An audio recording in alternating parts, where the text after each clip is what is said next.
welcome to All About Agatha, the podcast dedicated to reading and ranking every single mystery novel written by the Queen of Crime, Dame Agatha Christie. I'm Kemper Donovan. I'm Catherine Brobeck. And this week, we are covering a Parker Pyne story. Catherine, how do you feel? Are you ready? Do you know what? In the earlier versions of these, I was never ready. But in this sort of subset of Parker Pyne, I feel slightly better about covering him. I feel like, we've eased into a little bit of a more cordial relationship with Parker Pyne in these traveling stories. Possibly I have Stockholm Syndrome. that too. Since we know that he's kind of had that effect on some of his victims in stories past. Oh, so. At least one very directly. So. Yeah, the case of the rich woman. Yeah. So I might just be very gaslit right now. The case of the close reader. Maybe. In any case, what is the title of the story we are discussing today? It's called The House at Shiraz, which sounds pretty intriguing, right? It does. Tell us a little bit about the publication history of The House at Shiraz. Was first published in Cosmopolitan in the U.S. in April 1933, and in the U.K. in Nash's Pall Mall in June of 1933 as In the House at Shiraz. Not a very big difference. And, of course, it was also part of Parker Pyne Investigates in November 1934. Of course. Yeah, I feel like the Nash's Pall Mall editions all add a preposition to the title for some reason. I'm not sure why, but... Yeah. So this one is also part of the Arabian Nights collection of Parker Pyne stories published in Nash's Pall Mall. Lovely. Let's talk about our victim, who is Muriel King, a young companion to a Lady Esther Carr, who herself is the 20-something-ish daughter of a prominent English aristocratic family. And Muriel King dies from a fall in Lady Esther's house in Shiraz. Right. And so our suspect... We will be talking all about where Shiraz is and the sightseeing that Parker Pyne is doing in just a moment. We will. But first, our suspect is none other than said Lady Esther Carr, who's supposedly rather mad, which I guess runs in her family, but skips generations conveniently. And she's now a weird hermit in the house at Shiraz. In that I feel like the whole thing skipping a generation is apocryphal and not quite a thing that happens. That won't be the first bit of genetic folklore that we come across in this story. No, it won't be. There will be a very big piece of that in this one. All right. Well, let's talk about the world as it appears to be, because Parker Pyne is, yes, of course, still traveling, and he is now en route from Baghdad, where we last saw him in The Gate of Baghdad, of course. And he has moved on to Persia, what we today know as Iran. And he's doing a bit of a tour around the country to a handful of different cities. But given that he does not speak any Persian at all, he has a bit of a time trying to enter the country and finding his way around. So eventually he gets the help of a handsome young German pilot, Herr Schlegel. And Parker Pyne sort of spur of the moment invites Herr Schlegel to join him for dinner. And let's just take note of the date again of publication here, which is... Right. I know, I thought it was very interesting, right? Yeah, 1933. Certainly if this story had been written 10 years later, I don't think Herr Schlegel would be a Herr at all. No, and I think had it been written, 15 years previously, we might have some problems also. Yeah. So we're in a convenient time period for the relationship between Parker Pyne and Herr Schlegel. And also it turns out that Parker Pyne speaks German, although we know from the previous story that he doesn't speak Arabic either, and he also only speaks enough French to identify passages about England. So he's not exactly fluent in a number of languages, we'll put it that way. Well, I think this is a time when a lot of English speakers would have chosen as a second language German, right? It was more common, certainly, in the first half of the 20th century and like the latter half of the 19th. take up German. So, although it seems odd that Parker Pyne wouldn't speak French. That struck me in the last story as something that he would speak. I thought that he, by the way, I think you may be casting some unfair aspersions on his French skills. I think he was reading a French newspaper. It's just that he was only interested in the passages that were about okay. England. All right. I'm sorry. He can read French perfectly fine, but he has no interest in the French. Only the French takes on English. Sure, but that does not necessarily mean that he does not speak good French. Perhaps his French is excellent, albeit with an Anglo-centric perspective. Very possible. Very possible.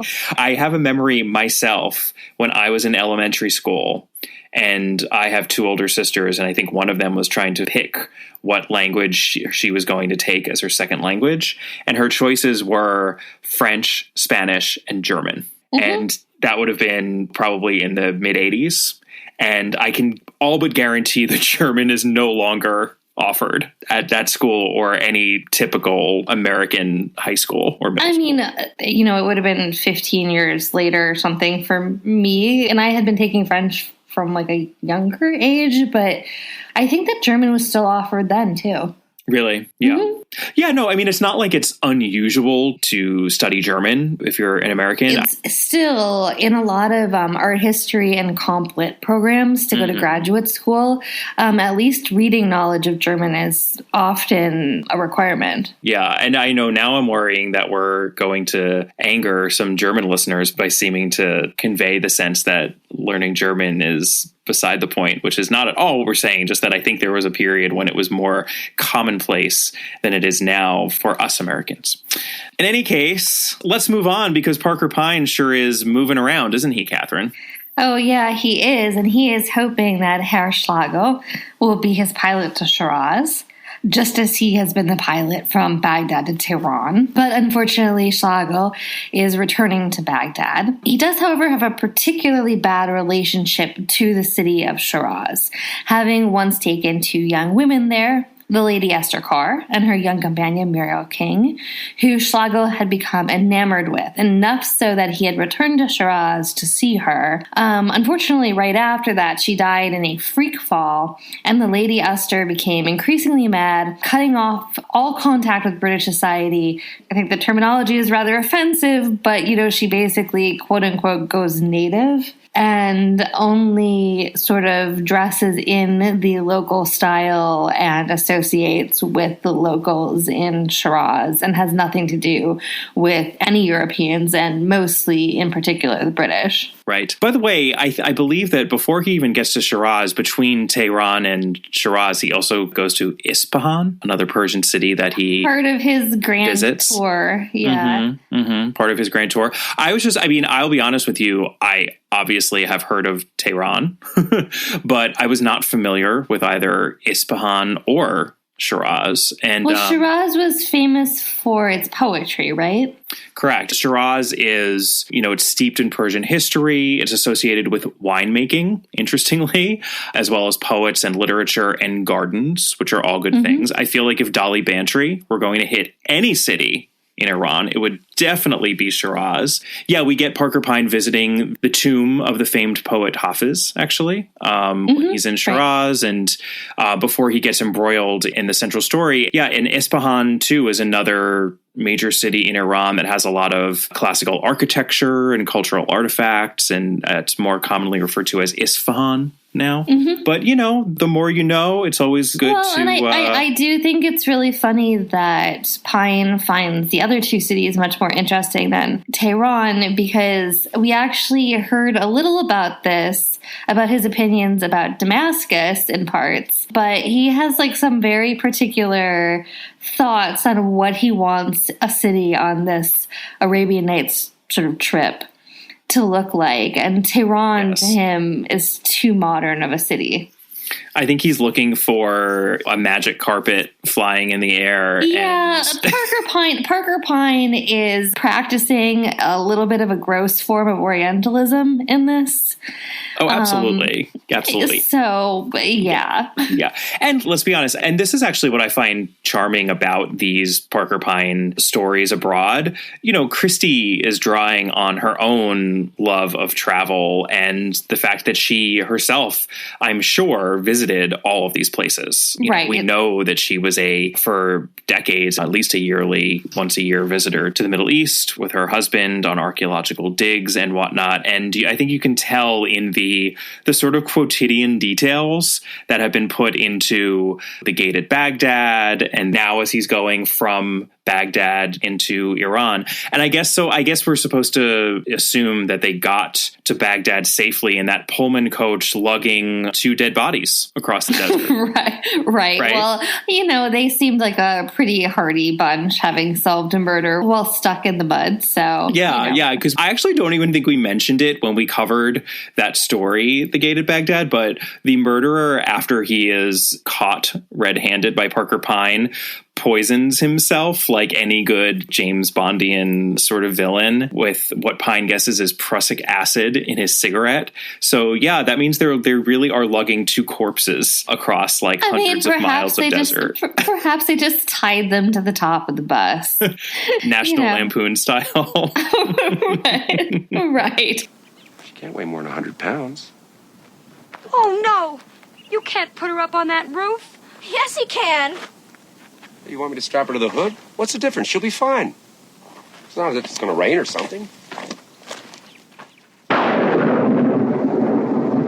Anyway, so he's made it at long last to Shiraz, and he's very happy. Beautiful gardens and poet tombs. There really is lovely detail in it, and this idea that also Pyne just thinks the city is beautiful. Yeah, and I really do mean that a lot of the charm of these stories is that you can tell they're written by someone who's been to these far-off places for 1934, really far off, more so than today. So that's part of, I think, what we're getting out of these stories, which we don't always get out of a Christie short story, so it's worth mentioning. Back to Lady Esther. Pyne, it turns out, actually knows a bit about Lady Esther because he knew her father, who was a Lord... Micheldever? Here's the thing, listeners. You know that as Americans, we often are not exactly sure how to pronounce every single Britishism we come across, especially when it's a proper noun. So I thought that this was pronounced Micheldever, but that just sounds ridiculous. Oh, I thought like Micheldever or Micheldever. I thought a hard CH. Isn't it Michaelmas? It is Michaelmas, but that's Michael. Nothing sounds good. That's the thing. Well, nothing sounds good to my ear. I don't know. I thought a hard CH. Okay. I have zero confidence in any of the possible iterations, so let's just go with that. Micheldever? Sure. All right, listeners, please feel free to weigh in and let us know the correct way to pronounce this. And the spelling, just in case you're wondering and don't have the story in front of you, is Micheldever. So Micheldever. That would be Lady Esther's father, Lord Micheldever, who is a former Home Secretary under whom Pyne had worked. Interesting. Oh, I think we go back to all of our theories about his involvement with the spy establishment. He's a super spy. That's just a fact at this point. And we are told that Lord Micheldever is a big blonde man with laughing blue eyes who was married to an Irish beauty with black hair and violet eyes. Interesting. Apparently craziness... Very specific. Apparently craziness ran in the family, but skipped generations, and so Lord and Lady Micheldever were perfectly sane, competent, lovely people. It seems that the crazy, however, went to their daughter. Pyne, he's in Shiraz, and he sees this stunning tiled house in a garden. And then he goes to the embassy, where he hangs out with the British consul, who is this genial, nice man, and Pyne gets along very well with him, and the man briefs him on the house that he likes, this beautiful tiled house with a garden. And it is, in fact, Lady Esther's house. So the British consul tells Pyne about this quote-unquote accident that had happened 3 years earlier, right after he first arrived at Shiraz. And this poor girl had apparently fallen from a terrace while delivering Lady Esther her breakfast. And at that point, it was when Lady Esther just stopped seeing any Brits completely and only started socializing with Persians.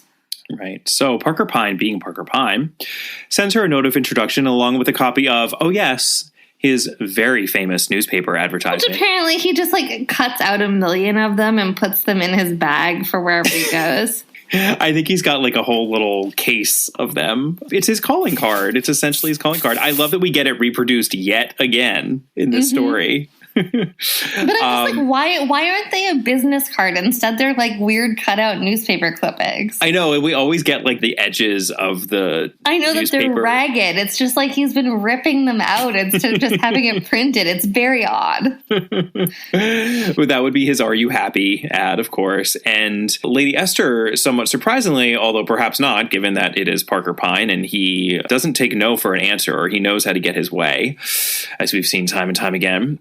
Lady Esther accepts his request and invites him over to her house. And he meets her, and she languidly serves him coffee. He notes that she's very exotic looking with black hair and dark brown eyes and dressed in this sort of caftan thing that made me think of the Golden Girls. And out on her lanai. Yeah, she's out. She's very much out on the lanai. The lanai is where all of this happened, really. It was just a very high lanai. Yeah, the lanai just happened to be a story off the ground. Yeah, the breakfast on the lanai never sounded so deadly. That would be the tagline of the movie version of this story. I don't know. I suppose that many a person who had breakfast on the lanai with Blanche Devereaux might have thought it was a little bit deadly. So Lady Esther has very much adopted a sort of quote-unquote Oriental manner, but eventually she allows Pyne to tell her about goings-on in England. So he tells her all manner of things, from country house gossip to movie news to new housing developments in the suburbs. And she begins to tear up a little bit. She seems to be following him very closely. Then she really starts to get emotional. And then she's just full on weeping by the time he's done filling her in on all the goings-on in England. Right, and so he basically reiterates, are you happy? Which she has been defensive about, except now she's weeping. And she finally admits, no, of course she's not happy because she can never go home again. And she says very angrily to Pyne that he cannot possibly know the reason why she's not going to tell him. But, yes, of course she's unhappy she can't go home. And he tells her, actually, he thinks he does know. And she very angrily retorts, that's not possible. It turns out, though, when he's talking about this, he brings up Herr Schlagel. And Pyne asks the Lady Esther if Herr Schlagel came to Shiraz, would she see him? And she says, absolutely not. There is no way. I will not see him. No, of course not. He would not be allowed admittance into the house. And Pyne more or less then doubles down on this when he mentions that he has actually met Herr Schlagel and that Herr Schlagel has a deep soft spot for the girl Muriel's memory. At that point, Lady Esther seems even more devastated. Right. And it just seems like it's all kind of a mess, right? This girl who this handsome German pilot was in love with is dead, and Lady Esther is miserable and refusing to talk to any British people. And how could Parker Pyne possibly work his Parker Pyne magic and make these people happy? But of course he can, because we are in a Parker Pyne story. And it is time to talk about some rather odd clues in this Parker Pyne story. But you know what? We have clues in a Parker Pyne story, do. So that is something to celebrate. I know, not often do we have them.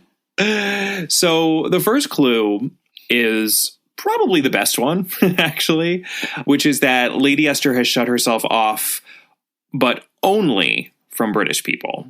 And we should be suspicious about the fact that she still interacts with those who wouldn't have known her from before she came to Persia, and not perhaps be as misled by this whole idea that she is crazy. Because often in Christie, not always. We just recently covered a Christie novel that dealt very much with a psychopath, an out-and-out psychopath. We sometimes have crazy people in Christie, but usually, quote-unquote, craziness is a cover for something much more rational and solvable. And the deduction we should draw here is that perhaps there's a different reason why Lady Esther refuses to see specifically British people, i.e. people who might know her or her family. This leads us into the second clue. When Pyne is telling her about London and about Herr Schlegel in particular, her manner changes and softens, which again seems unusual for this crazy anti-Western European Lady Esther. And the deduction here is, well, if her reactions are not very in keeping with how Lady Esther should act, why might that be? Is there perhaps not a very obvious answer as to why that might be?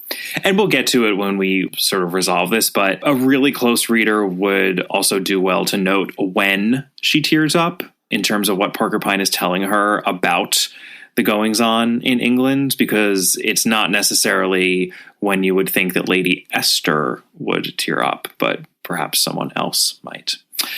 Then we get to clue number 3, which has to do with problematic. Very problematic. And here's the thing, we've come across this clue before. This clue is actually used, but tangentially, in Hercule Poirot's Christmas. So in that Hercule Poirot's Christmas was written after this story, published in December of 1938, Christmas 1938. She actually was testing out the clue first in this story. And I think we tangentially covered that clue when we covered the novel. But here it is. We are specifically told the eye color of Lady Esther's parents. Their eye color is blue. Her father had bright blue eyes. Her mother had violet eyes, which is a version of blue eyes, so light eyes. We are then also told that the Lady Esther who Parker Pyne meets has dark brown eyes. And it's all very specific about the eye color.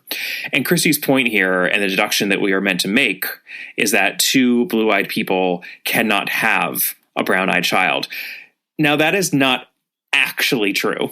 Nope. There is not scientific evidence to back that up. And I remember talking about this when we covered Hercule Poirot's Christmas. What she's using here is Mendelian genetics, specifically the idea that there's a dominant and a recessive version of a certain trait, and two parents or two stocks who have the recessive means that in that there's sort of each person holds a double, that they hold two recessive traits and two recessive traits, so they can only produce an offspring with the recessive traits. Unfortunately, eye color just doesn't work that simply. So it actually is possible, although extremely rare. To be fair to Christie, it is extremely rare for two blue-eyed people to have a brown-eyed child. But it is possible because eye color is actually controlled by two different genes, so it just all gets a little bit more complicated. But there are more simple traits in which two parents that show the recessive version could only produce a child with the recessive version. So that's the sort of proposition that she's using here. Right. And she's not totally right, but she's not completely out of left field either on it. No, it's just that eye color is significantly more complicated than that. You know, I guess maybe she was talking about attached earlobes. Like attached or unattached earlobes. I think that one maybe she could have gotten away with a little bit more convincingly, but in any case, it's still kind of a clever clue. And what we're meant to realize here is that the Lady Esther Parker Pyne is meeting cannot be Lady Esther because of her eye color. And the character, by the way, who we're supposed to make the same deduction about in Hercule Poirot's Christmas is Pilar Estravados, who is claiming to be a part of that family the entire novel and then turns out not to be. And even though it doesn't solve the main mystery, it goes a long way toward clearing up a lot of the obfuscation in one of Catherine's favorite Agatha Christie novels. Just joking. She loathes Hercule Poirot's Christmas, right? Oh, as though Kemper says that as though he secretly loves it and didn't complain the whole time. I have to say, though, it's one where after the fact, I appreciate that novel a lot more. I'm much happier having read that that novel than reading it. And I think I actually like a lot of what she was doing in it. So I like it more than you do. I forced it to climb a little bit in the rankings. And I'll be honest, I'm out to hike it up a little bit more the next time we go through our rankings. Oh, dear. In any case, by the time we get to the end of these 3 clues, we should be very suspicious as to the identity of Lady Esther. And I would actually like to add one more meta clue. So clue number 4, which has to do with an earlier short story that we covered on this podcast. And that would be a Miss Marple short story, The Companion, published in February of 1930. So The Companion did this first, but there too we had 2 women, one a companion to the other who was her employer, and they were traveling. And the crux of the puzzle in that story is that one of them was pretending to be the other. And you know what? That is not the last time we were going to come across that little bit of trickery in a Christie story. And I'm going to leave it at there because I don't want to spoil anything that we will cover and very much enjoy in the coming months. I think it is time now to resolve our mystery. Well, Parker Pyne tells Lady Esther, and I'm going to put that in air quotes, that she needs to stop play acting immediately and go home to England. And why would he say that? Because, as I think we have made pretty clear, she's not Lady Esther. She's Muriel King. And she is absolutely terrified to the point that she can't leave the house, that she will be charged for murdering Lady Esther when she did not. And Pyne fully believes her, and then she proceeds to explain what happened. Turns out that whole madness in the family skipping a generation thing was actually true because Lady Esther was cuckoo. She was just getting further and further away from reality and living alone with Muriel. She told Muriel that Muriel was her slave and that she was trapped and she could never leave. And that sounds pretty terrifying for Muriel, so she was not having a great time. And while all this was going on, Herr Schlagel, the handsome German pilot, came to visit them, having been taken by Muriel when he brought them into the country, brought them to Shiraz. He came to visit, and Lady Esther apparently became enamored with this handsome young man and believed that he was coming for her, but he wasn't. He was, of course, coming for Muriel. And this rejection, this disappointment, drove Lady Esther even more cuckoo. And she began verbally and physically threatening Muriel until one day Muriel snapped at her and she said, "I'm stronger than you. I'm as mad as hell and I'm not going to take this anymore." She said she was just going to leave if Lady Esther didn't treat her better. Patty Chayefsky story, something.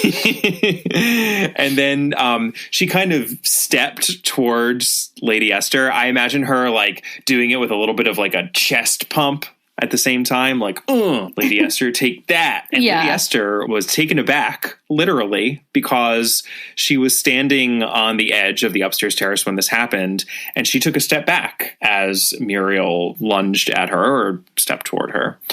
And unfortunately for Lady Esther and for Muriel, Lady Esther fell off the terrace and onto the stones below, and she died.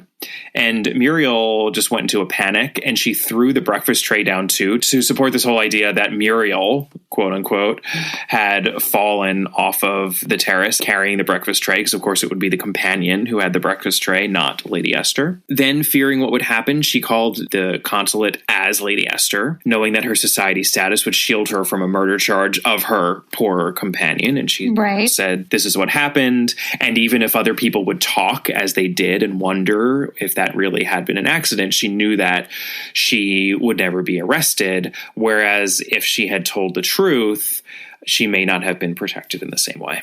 Right.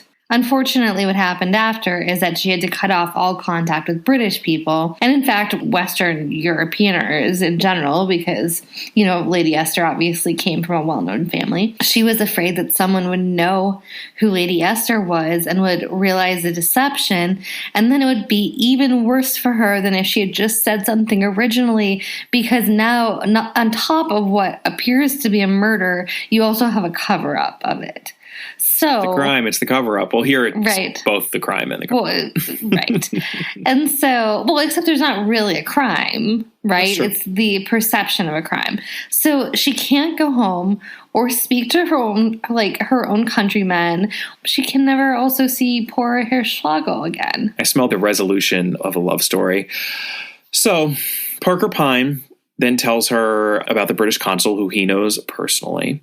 And he says, let's go over there right now and explain what actually happened and figure out a way to get you home. And, we are told that Parker Pyne put the pieces together because of her reactions to their conversation, namely that she wasn't interested in society gossip as Lady Esther perhaps would have been, but in the more tabloidy, common sort of news from England, which to him was proof that she had to be Muriel King and not Lady Esther. And then the whole brown eyes business, which again is not really true, but Right. The end. We don't actually get to see how it's resolved, and if he brings her to the British consulate and they're like, yeah, you seem like actually, we're just going to execute you right now. Right.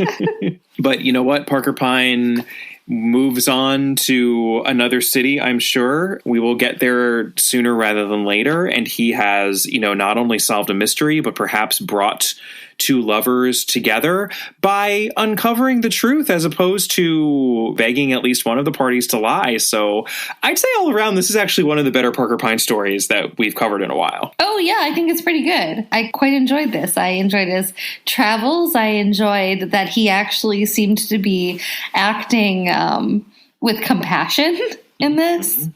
And sort of responsibility. He is urging people to do the right thing and to tell the truth and to act like adults. It was a breath of fresh air in the Parker Pyne verse. I know. I guess the Middle Eastern air is doing him well. And the next time we see him, he will, I believe, be in Jordan. So he's really getting around. Wow. He really is getting around.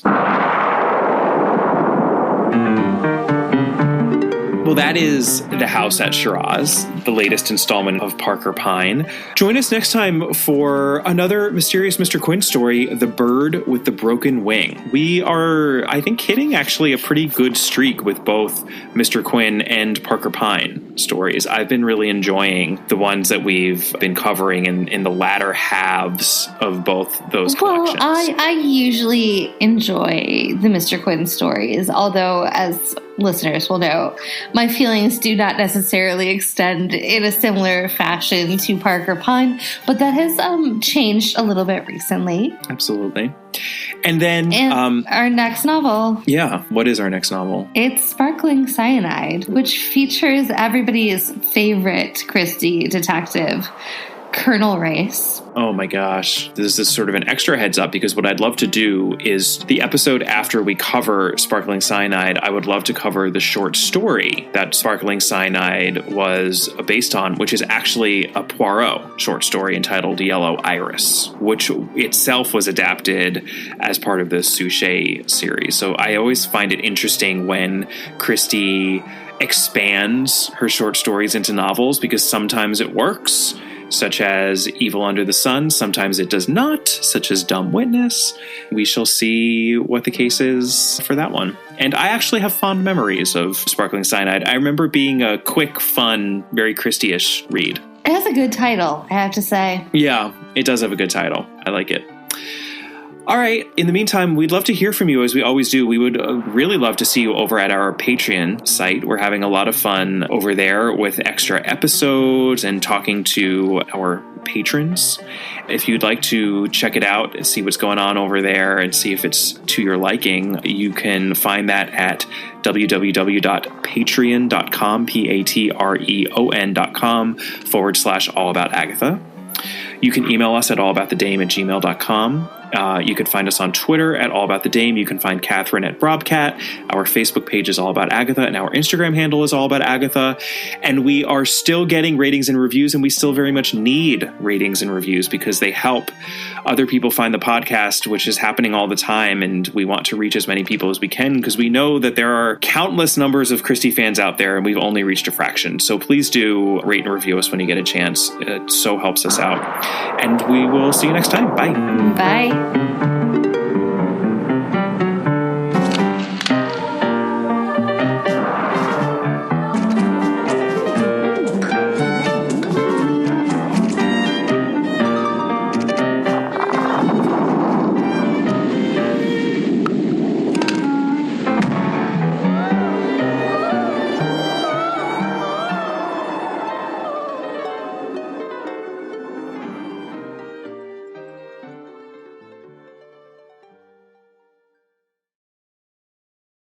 Ever tried reading while jogging, cooking, or even juggling flaming torches?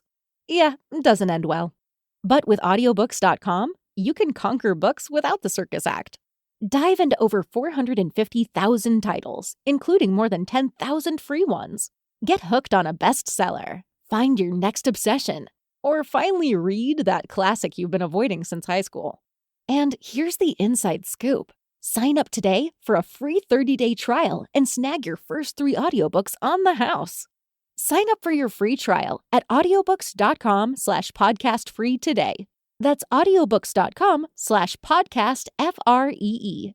If you're in business, you probably have a website, but can your site handle your growth? How many visitors before your site slows down or crashes? What about storage and data security? From web hosting to virtual servers, Pair Networks provides the online infrastructure you need to start, grow, and flourish. When it comes to security and updates, don't worry, we've got you covered. Our 24/7 US-based customer support is the best in the industry. No frustrating chatbots or sitting on hold for hours. Check out pair.com today to learn more. That's PAIR.com.